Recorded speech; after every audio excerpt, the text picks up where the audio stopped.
بسم اللہ الرحمن الرحیم۔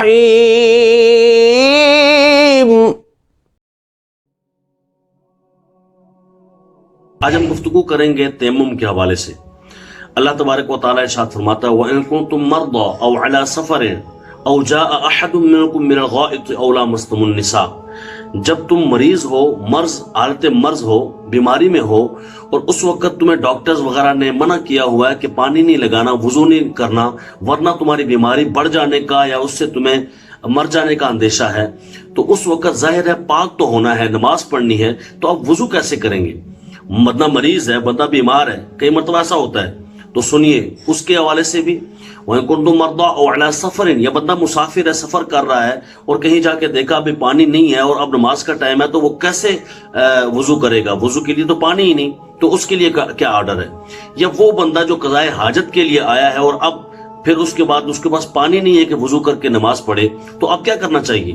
یا وہ بندہ کہ جو اولا مستم النساء، عورتوں کے ساتھ جس نے صحبت کی ہے، اب وہ کیا کرے گا کہ جب اس کو پانی نہ ملے اور وہ پانی کے لیے اس کو ڈھونڈنے کے باوجود نہ ملے یا وقت نہیں ہے، تو وہ تیمم کرے گا۔ قرآن کہتا ہے فَلَن تَجِدُوا مَاءً، اگر تم پانی نہ پاؤ فَتَيَمَّمُوا صَعِيدًا طَيِّبًا، تو پاک مٹی سے وضو کر لو، پاک مٹی سے تیمم کر لو۔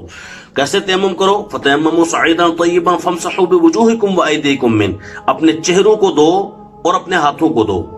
اب دیکھیں حضور علیہ السلام کی حدیث پاک بھی سن لیں، فرمایا ایک بندے کے پاس اگر 10 سال تک پانی میسر نہ آیا، وہ 10 سال تک تیمم کر کے اپنے آپ کو پاکی حاصل کرتا رہا، پھر بھی اس کو پاکی مل جائے گی، وہ بندہ پاک ہو جائے گا۔ تو مٹی جو ہے وہ بندے کو پاک کرتی ہے اگر پانی نہ ملے۔ اس کا طریقہ کار کیا ہے؟ اس کے 3 فرض ہیں۔ ایک تو یہ کہ اس کی نیت ہونی چاہیے، ارادہ ہو کہ میں پاکی حاصل کرنے کے لیے تیمم کر رہا ہوں، اور دوسرا منہ پر ہاتھ پھیرنا، اور تیسرا اپنے ہاتھوں پر مسح کرنا کونیوں سمیت۔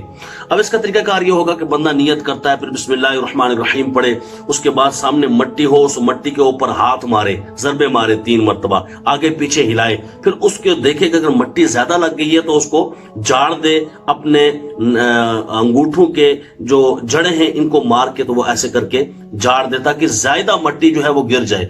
پھر اس کے بعد وہ اپنے چہرے پر پہلے اپنے ہاتھ مارے، اور جہاں سے وضو کے جو حصے آپ دھوتے ہیں، سر سے اپنا سر کے عام طور پر جہاں سے بال اگتے ہیں وہاں سے ٹھوڑی کے نیچے تک، ایک کان کی لو سے دوسرے کان کی لو تک، یہاں تک پورے ہاتھ پھیرے، پھر مٹی پر ہاتھ مارے، پھر جو ہے وہ چہرے پر ہاتھ پھیرے، یہاں تک کہ آنکھ کے حلقے، یہ ناک، یہاں بالکل کوئی جگہ باقی نہیں رہے۔ اگر رہ جائے گی تو پھر تیمم نہیں ہوگا۔